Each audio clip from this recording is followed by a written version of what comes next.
You are in store for such an awesome conversation.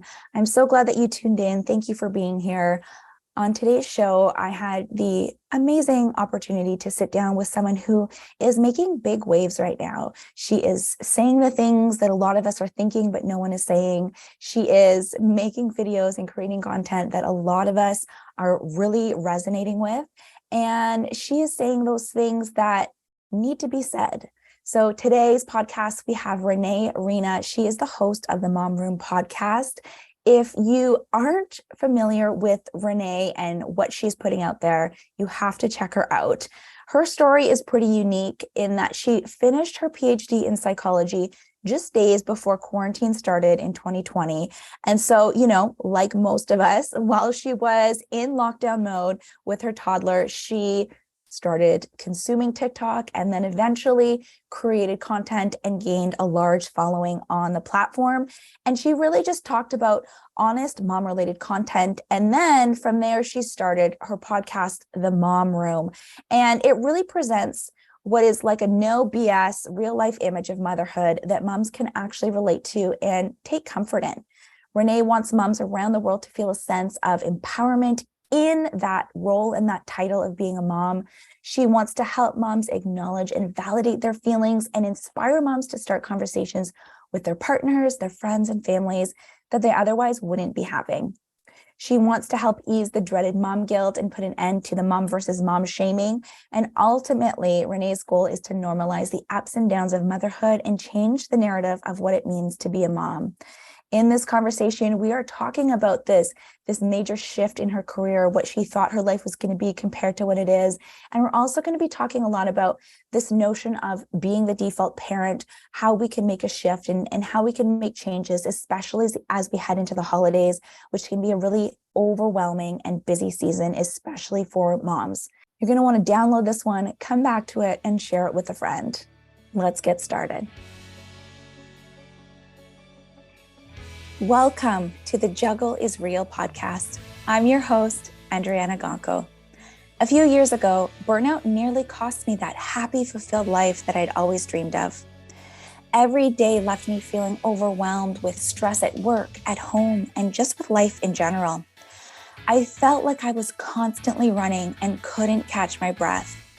So I embarked on a journey of finding better balance, of learning how to prioritize my own needs, of shifting my mindset to live with more ease and balance, of learning how to do more without the pressure of doing it all.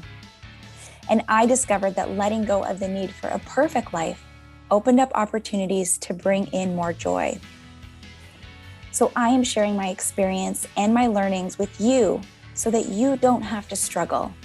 I want to show by example how liberating and empowering it can be to silence expectations, to learn how to live through the chaos of work and family with grace, joy, and ease. So what do you think?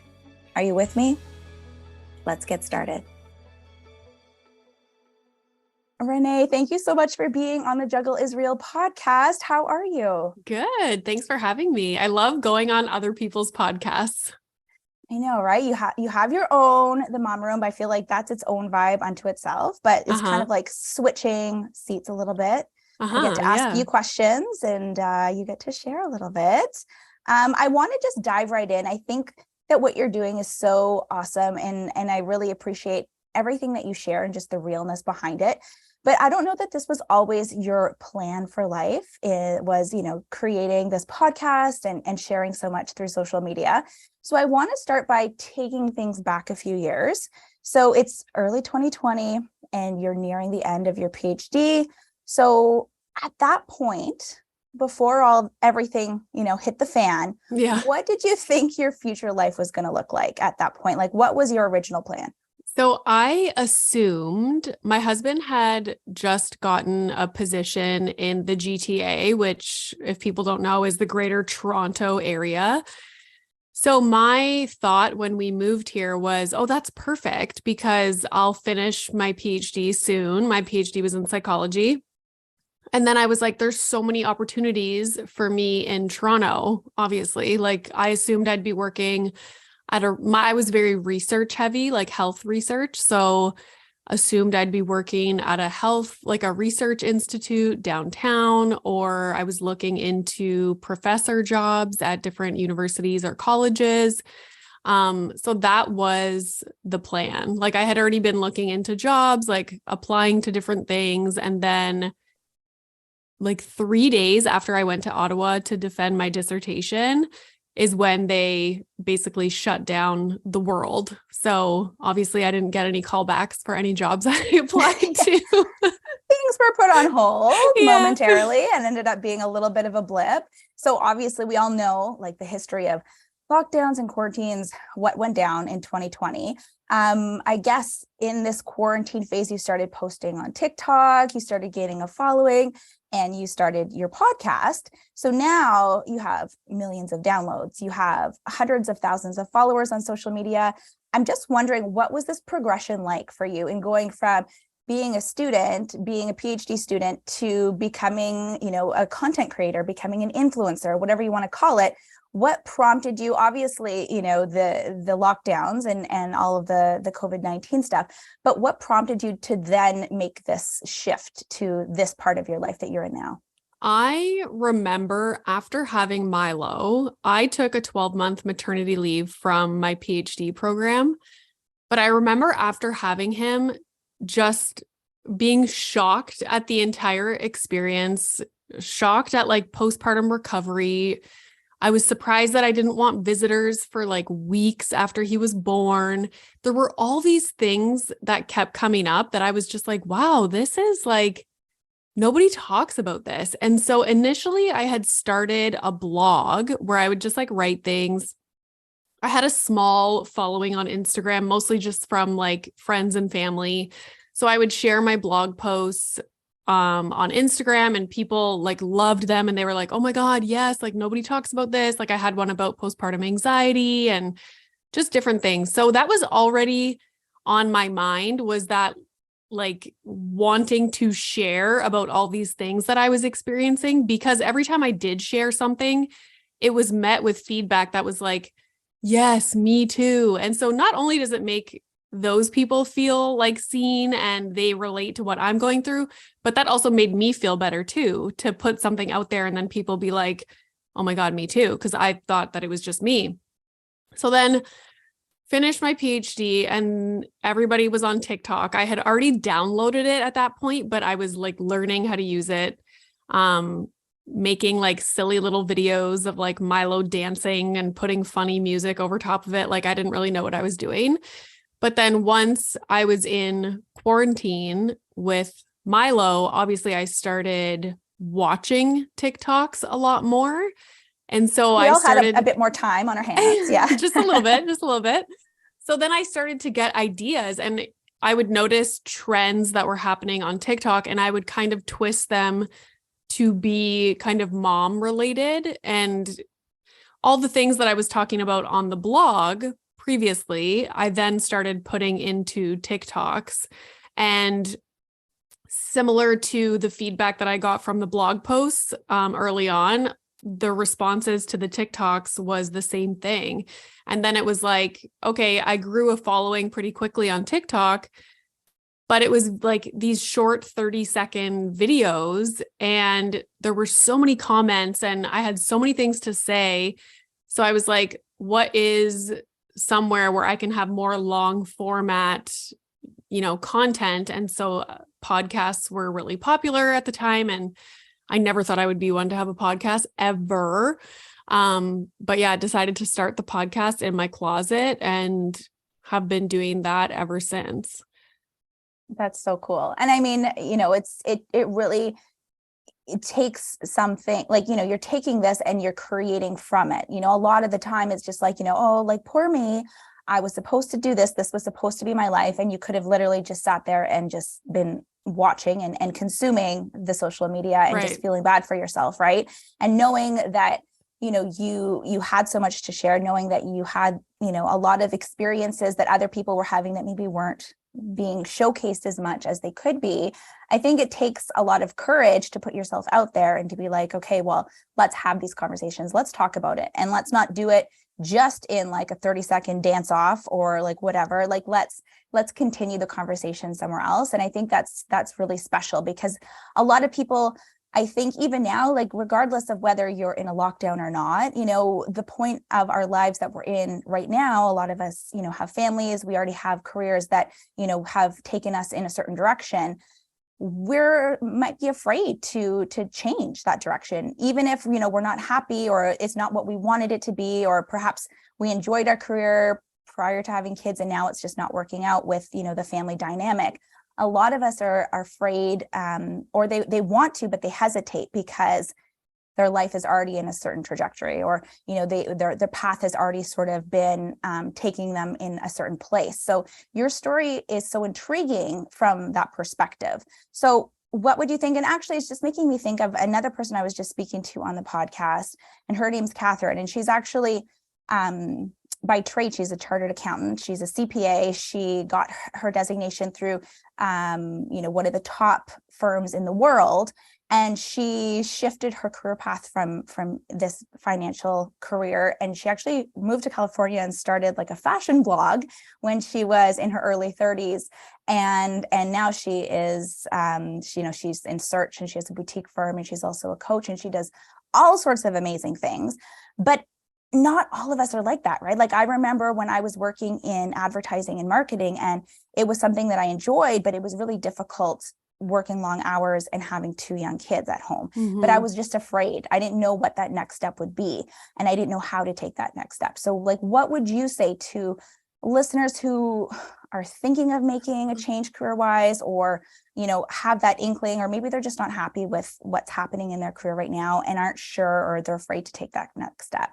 I feel like it is very dependent upon people's situation, because it's weird. Like, obviously the pandemic was terrible, but I think because nothing was going on, it gave people almost like a reason to go and pursue their passion projects. If that, you know, meant them like creating content or starting a YouTube channel or a small business, like whatever it might be. But I was in a position where I just finished school. So it's not like I was set in any kind of career. I was already at this like major transition period of my life. I was also in a position where I was not making an income. Like I had money coming in as a student, just like from TAing and scholarships and stuff, but not like that you would live off of. So I was also lucky in that we were not relying on my income to live as a family. Do you know what I mean? So Absolutely. Yeah. all these things were kind of just like lined up for me. So I'm not going to sit here and say like, oh, just quit your job and start, you know, because not everybody can do that if you are like, your family is depending on you to bring in a certain amount of money. But to find time to, if there's something that you really love, or you want to start putting out content or opening up a conversation about whatever you're passionate about, TikTok is such a good platform for that. Like maybe you love cooking, and so you start making little cooking TikToks where you're teaching people little like tips and tricks in the kitchen. Whatever it is, like that is just an outlet where you can quickly put out content. There's no like, you know, like major time like needed to put out a little 30-second video. So that is like a good way to start it off, to see if people like enjoy what you're putting out. And you don't know what can happen. Like people can grow on TikTok so quickly. So that would be my advice. Like if you're super passionate about something, interested, like start talking about it online. There's going to be other people out there that have the same interest. And then from there, it can grow into so many different things. Yeah, no, absolutely. And I think too, a lot of the time, like when I think I was a little bit slow on the TikTok bandwagon, because I remember being at like a family member's cottage, and there were some other people there who had like, preteen children. And they're like, oh yeah, this person's doing this TikTok and that TikTok. And I'm like, I just don't know. You keep saying the word TikTok. I just don't know what you mean.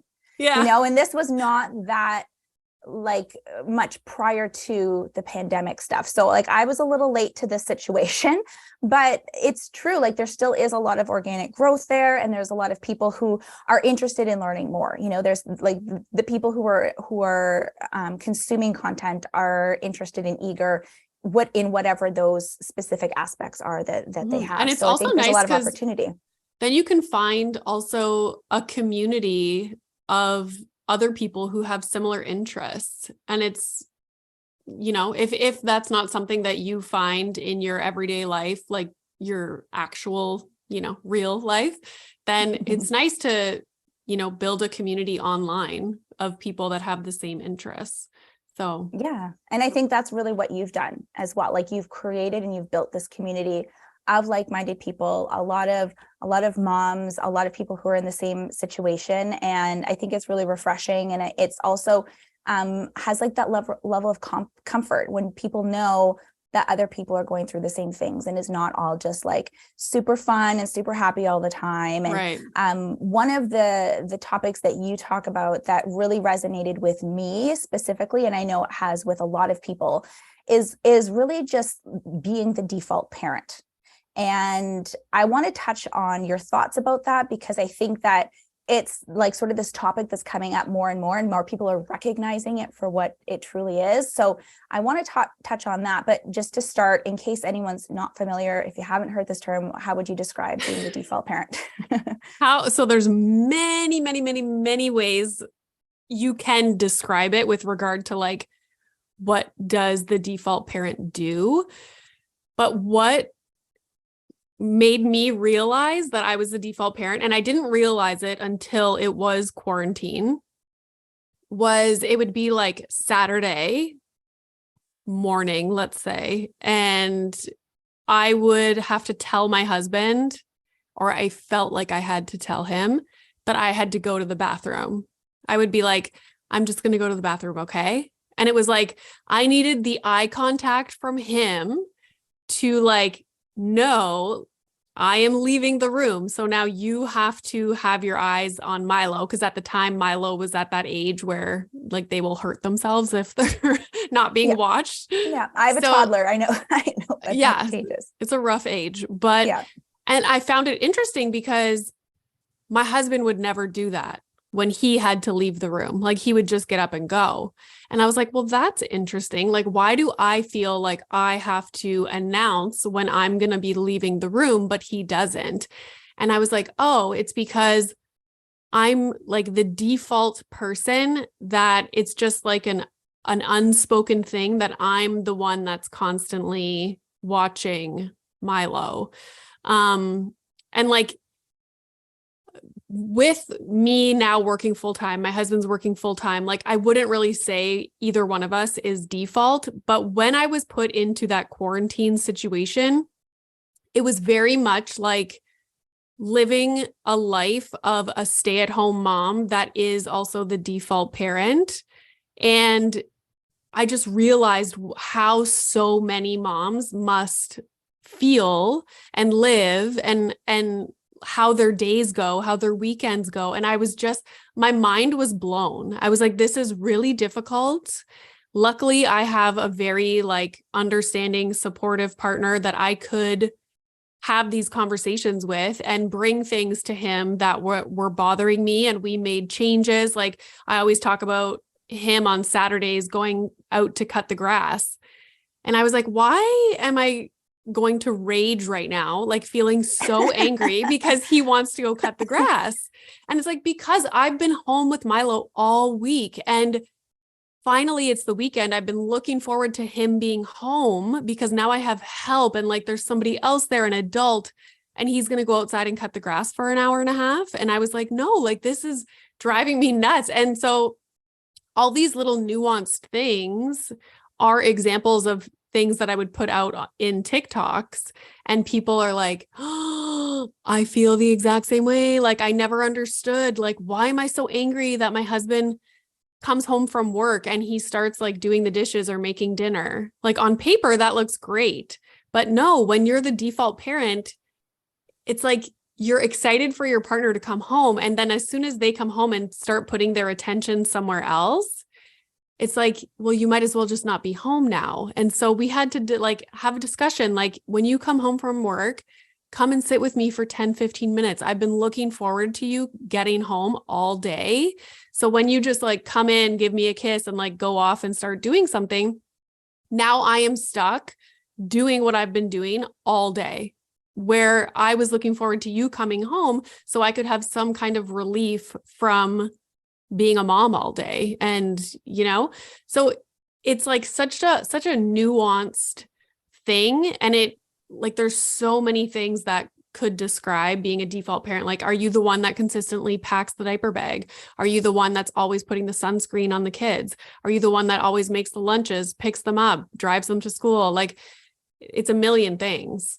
So, well, it's, yeah, like, I mean, now that I'm more aware of it, I think oftentimes, and, perhaps it was the way we were raised, perhaps it's things that we're seeing in society. I mean, you watch any television show or movie or anything, right? Like it's typically primary caregiver oftentimes is the mom, and that's the person who we see as being responsible for these things. But now that I'm aware of this title, I notice it more. Like I make dinner and I have 3 young boys. So I'm getting all of their plates ready. My husband just gets himself his dinner, goes, sits down, starts eating his dinner. Then I get all my kids' food, get them ready. Everyone has their plates. Everyone's sitting down. Then I get my food and I'm just sitting down at the table. My husband's already pretty much done his dinner. I just sit down, I'm starting to eat. And then one of my kids is like, Mom, I'm thirsty. Mom, I want more of this. Mom. And I'm like, what? Like literally across the table from you is an adult, a parent, your father, very able-bodied, very capable of doing these things. Yet somehow this is a role that I have taken on, right? So it's interesting to be aware of it because now we can have those conversations, right? So it's like now if someone asks, it's like my husband will just stand up and do that, even if they're asking me. It's like, no, this is something that Daddy can do.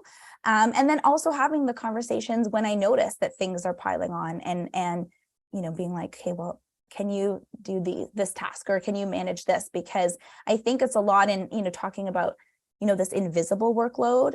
I think there's sort of, there's some similarities and some comparisons. So when we're talking about all of this and like whatever title you want to put on it, like what are your thoughts for managing those tasks and managing those expectations? Is it all about communication, or what would you say would be helpful? And I mean, both of our perspectives, we both do have spouses who are helpful and who are in the home.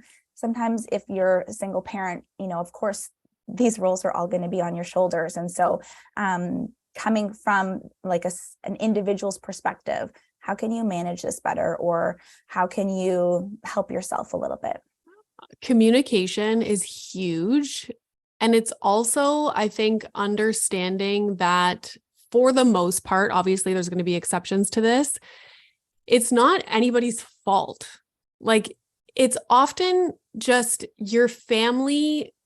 It's like a dynamic that just builds over time in the family and you don't even realize it. And then one day you're like, okay, why am I so stressed out? Why do I feel burnt out?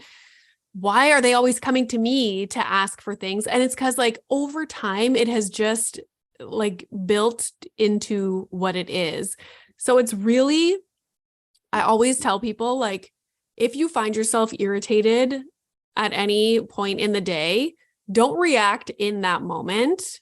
Like, for example, when my husband comes home from work, I was like, I had to sit and think, like, why am I grumpy when he comes home from work when I've been looking forward to him getting home? And it was like, oh, because my expectations are that he is going to come home and like my life is all of a sudden going to change, like I'm going to have another adult there. My responsibilities with regard to taking care of Milo are going to be like less.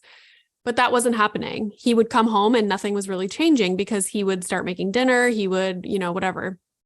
So it's understanding why you're irritated. Like, why are you stressed out on Sunday night? Is it because nothing is getting done to get the kids ready for school on Monday that like could have been taken care of, Friday evening. Or so it's like really pinpointing what it is, like what your expectations are, what is actually happening, and then going to your partner with like concrete changes that could happen to alleviate the stress or make you feel better. So for me, it was like, when you come home from work, like I've been looking forward to you coming home all day.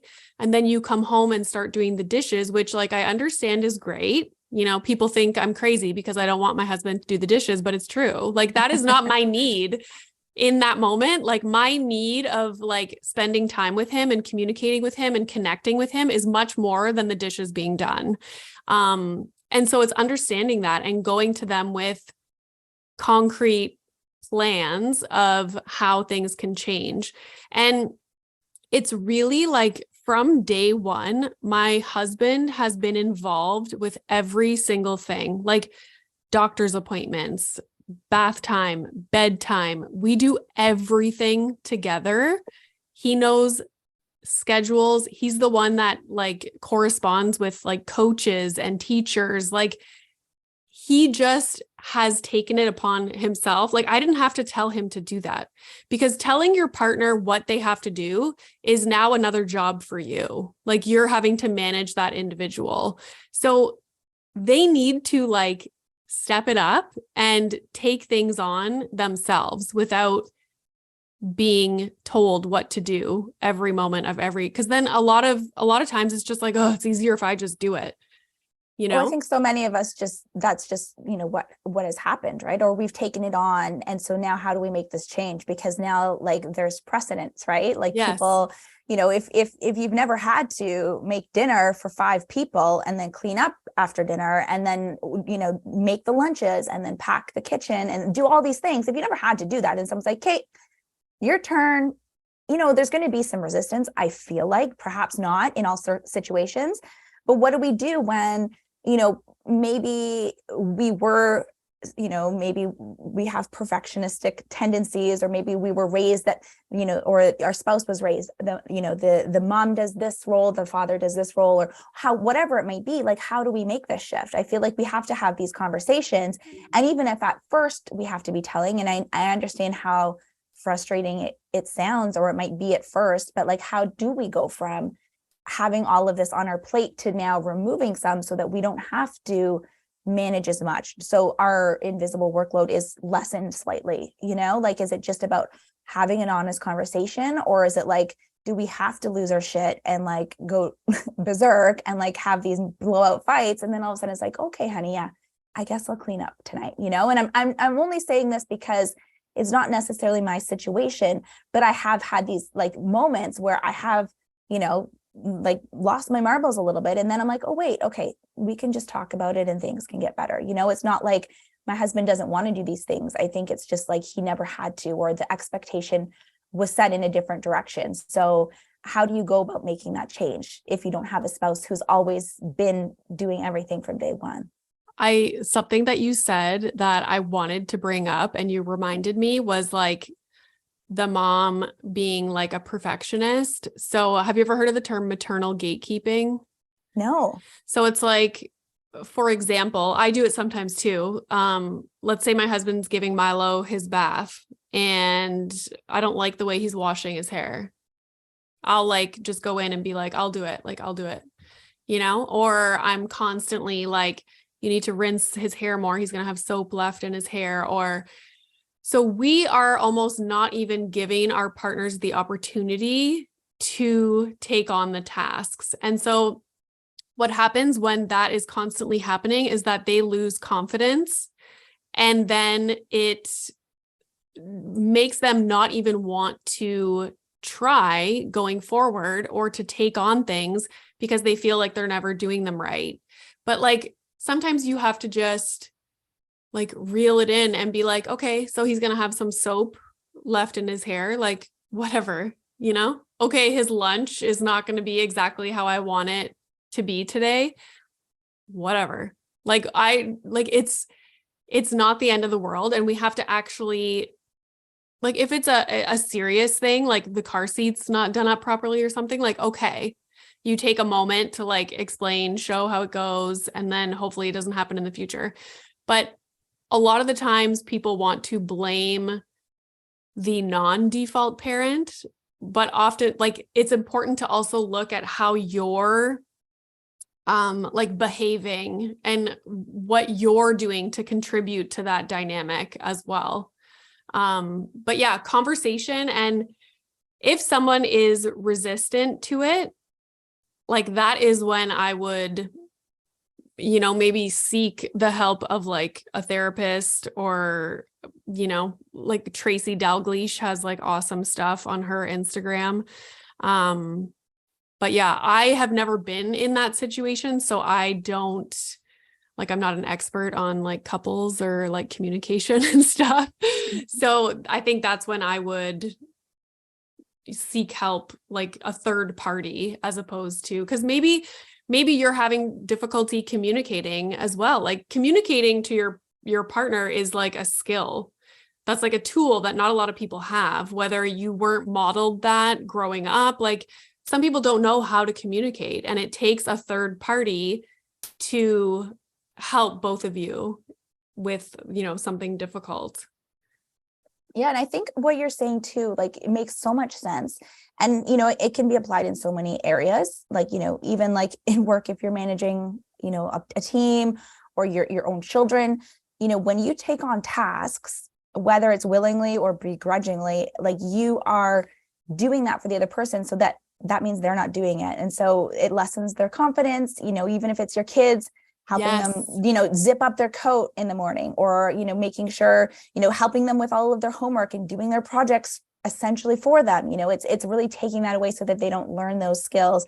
And I guess the same can be said too, from that standpoint, when you're speaking to your partner, where you're communicating, or when the things aren't done. And my husband does the majority of the laundry in this house, like 90% plus laundry.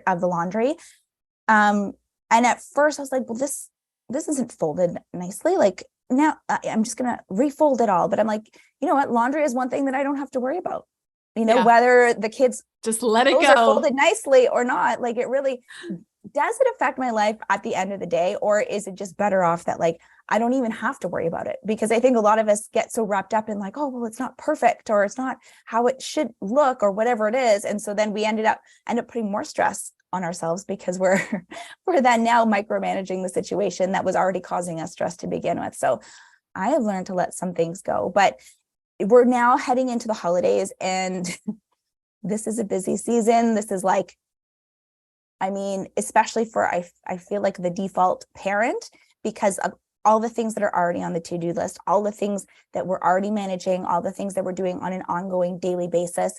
Now we're tacking on, creating perfect memories for our kids, and all of the things that we have to be doing, and going to meet the mall Santa, and, getting perfect gifts, and doing all of these things. There's so much output. I think it can be a lot, especially if we are the ones who are primarily taking care of these things, especially if we are people pleasers or perfectionists, recovering perfectionists.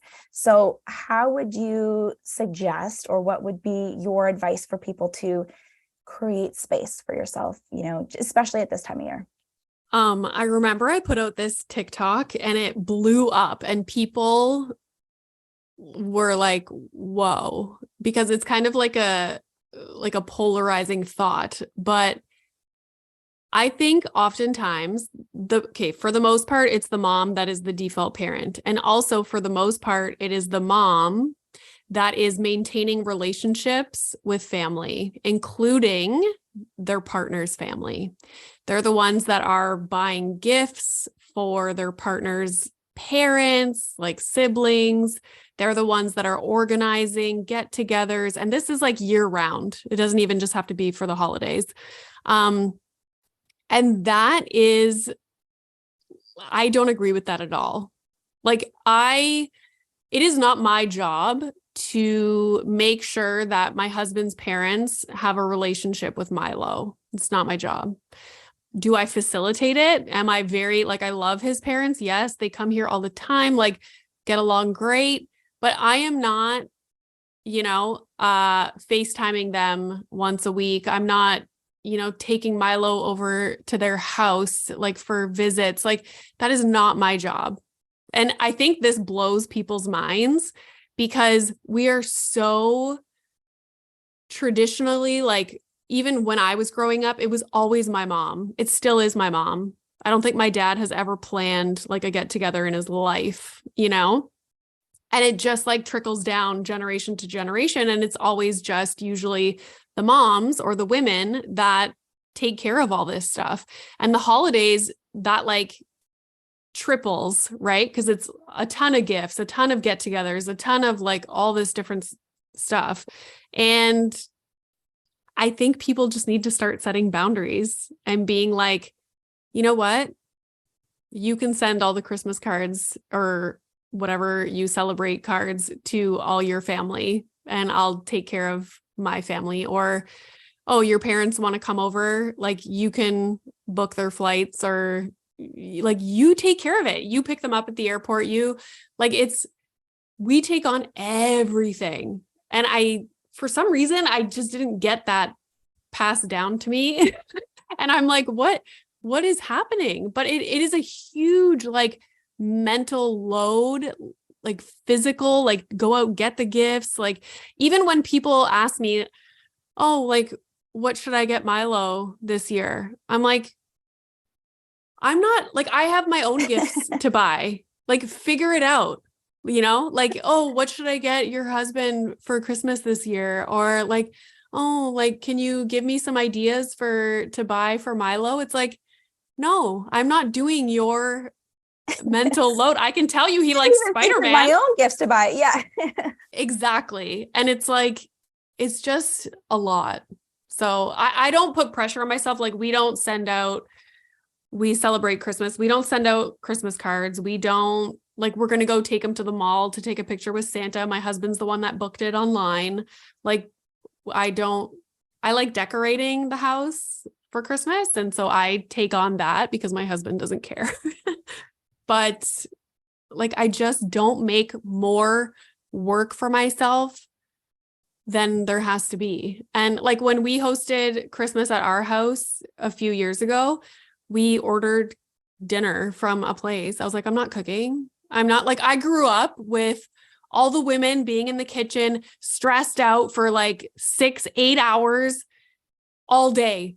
I'm like, your whole family is here and you're not even enjoying the day. You're like worrying about the turkey and like this and that. And, oh, can someone run to the store and get butter? And I'm like, what is going on? Like, we're supposed to be like enjoying the holidays and everybody is so stressed out. I was like, we're ordering dinner and we'll do it again this year. We're going to order from Farm Boy and just, Yes. It's like less I work. love that. Yes. Enjoy yourself. Like, yes.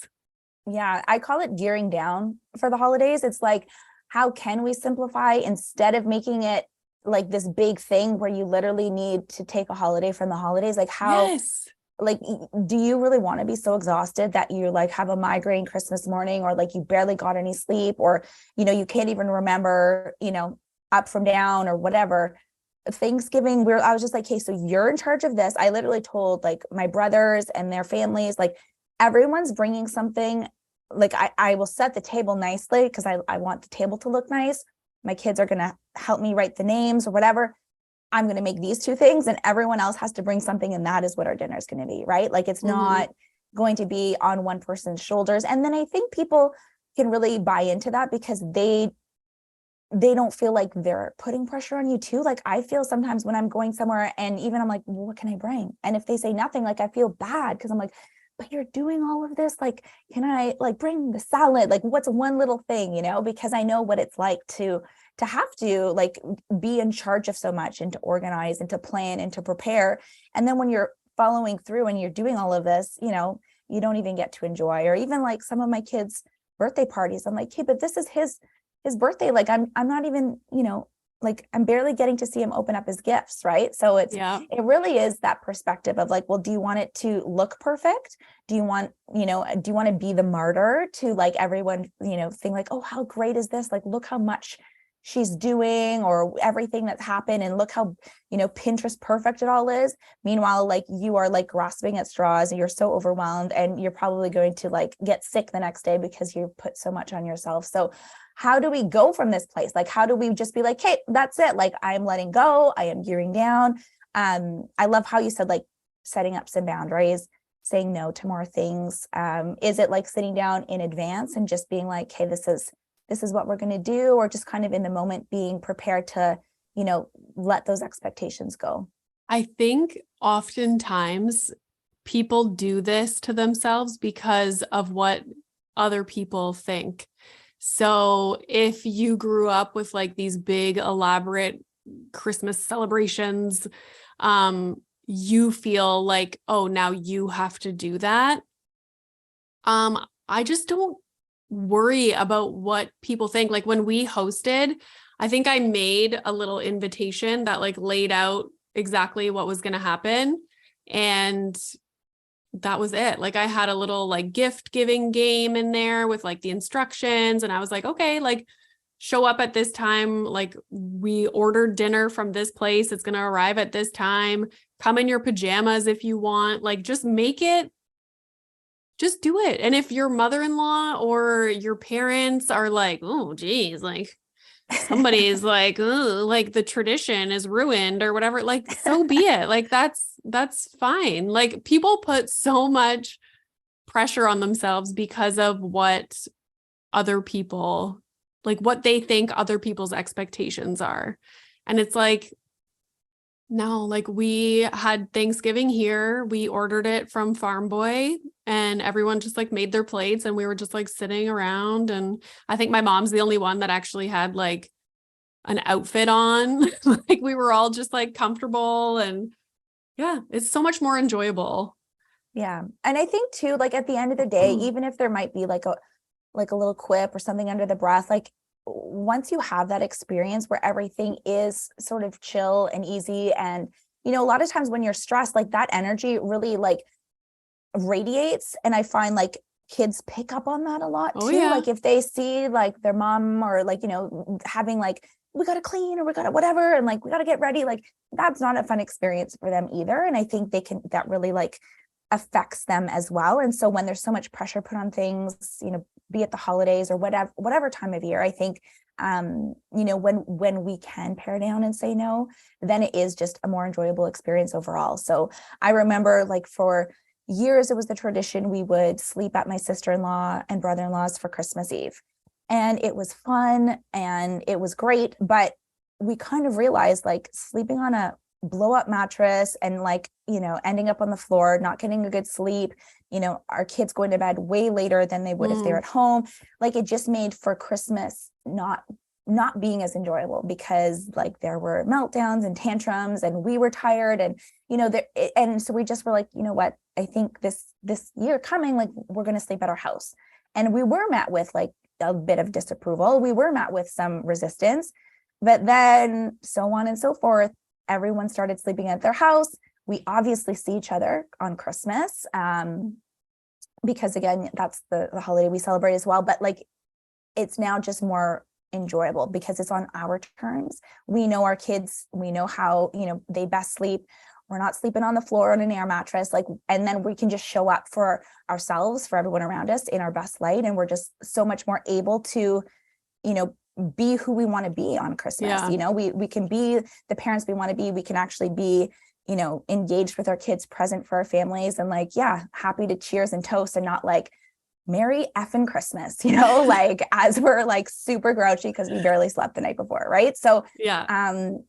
I think, yeah, like when we go about setting these boundaries or saying no or whatever it is, sometimes initially it seems scary, but following through and actually doing it is like, you realize once you're on the other end of it, right? Like once you go through that process. So, I mean, yeah. And people are resistant to change when it comes to holidays. But like, keep in mind what our Christmas this year is going to look like is going to be totally different in 5 years. But people almost like they hold on to these traditions, like sleeping at someone's house. And it's like, oh my God, we're going to change that. Like, no, Christmas is ruined. But like change is fine. Like in 5 years from now, Milo is going to be 9 years old. I'm sure our Christmas is going to look totally different than it's going to look this year. And maybe we'll start a tradition where we go away for Christmas. Like, who knows? Like, one year, if I want to go spend Christmas in Florida, which we have done before, like, it shouldn't be a big deal. Like, it's change is okay for holidays, especially. Yeah, and I think just having these conversations, letting people know that you don't have to do what's always been done, like you can make a change, just go for it. Yeah. We're giving you permission right now. It's going to be okay. Yeah, you can do it. Okay, Renee, as we wrap up, I would just want to hear your thoughts. I mean, we talk on this podcast a lot about how we can seek to like lead more balanced lives, more intentional lives, being a bit more mindful with the decisions we're making from both like from a parenting perspective in our careers, as well as just for ourselves. So I would just love to know your thoughts on balanced living. So we all have different perspectives. We all have different ideas. And sometimes like, just the word can be a little bit triggering for people. And we're talking about work-life balance, but what does it mean to you personally to be living life with better balance? I am not the best at this. I struggle with, and I never used to do it and never struggled with this until I became a mom. And I think it's because your responsibilities and like your time is just so much more like precious. It's not infinite anymore. I'm trying to get physical activity back in my life. Like, I've been physically active and an athlete my whole life. And just in the last few years, for some reason, I cannot be consistent with it, but I know it's something that's important to me. Reading, like taking time to turn off my brain, because I am like, go, go, go, go, go all day from the moment my alarm goes off. So lately, for the last like year or so, I read a novel. I never used to read novels. I was always like a nonfiction person, which was basically like studying. Like, I would read these like books that were like, self-help things. So switched to novels because now I can actually turn off my brain before bed and just like clear my mind, not think about anything. I'm also trying to be intentional with my relationship with my husband. Like, that changes so much after you have kids. At least it did for us. And like starting to feel like we're just roommates and we're not even like romantic partners. We're just kind of like a team, like a really good team, like never fight. Like we, crush every day. We get everything done. Like, we're both super helpful and we get along great. We laugh all the time, but it was like, where's the romantic relationship? So trying to be more intentional with that, even just like in the morning, if my husband's pouring coffee, like going to give him a hug before I pour my own coffee, it's like these little things that just kind of set up your day and like change your mood. My advice for other people who might struggle with balance is like, figuring out what is a priority for you, because oftentimes, especially after the pandemic, I think we fell into like these routines that were not necessarily healthy, like physically and mentally. Just like social media and like whatever people were doing. Like, my husband and I would just sit on the couch next to each other and a sports game would be on and I'm like on my phone and we're not even really like connecting, even though that was like our only time during the day to be together. So yeah, it's like sitting down and like thinking about how your days go. What's important to you? Is there something that you can change to like put in something else that would mean more to you and be more beneficial? Like, maybe it's going for a walk. Maybe it's like putting your phone down and just being with your partner, giving your partner a hug. Like, what's important and how do you want your days to go? And it's something that I still work on. Like, I put my Peloton in my bedroom because I'm like, oh, if I see it every day, I'm going to do it. And like, I don't do it. Just have your laundry draped over, socks on the end. So yes. I mean, you know what? It's true. Like, we all have great, intentions, but I think the small things, and like you said, like just like literally like picking up a book at the end of the day instead of like, going on your phone again, or like whatever it is, like these things, they seem small, they seem insignificant, but added up over time, like these habits that we're creating, even just like, yeah, chatting with your husband for 5 minutes before he leaves, like just saying good morning, like getting out of our heads and actually engaging. I think it can be so meaningful, and obviously like it just helps so much over time. So I love that. I love it so much. Anything exciting? What's new? Like, where can we find you? Are there any top secret stuff? Like, I would love Oh my gosh. to share what's coming up for you, Renee. So I have the Mom Room podcast, which there's 2 episodes every week that get released, Tuesdays and Thursdays. I have my TikTok, my Instagram. I am almost certain that I'm going to put out another podcast in January, a daily, like Monday to Friday podcast. I was like, I have no time as it is, so why not do a daily podcast? Throw something else in there. Yes. So, I'm looking forward to getting that started. It's basically going to be like a daily journal, but like audio version.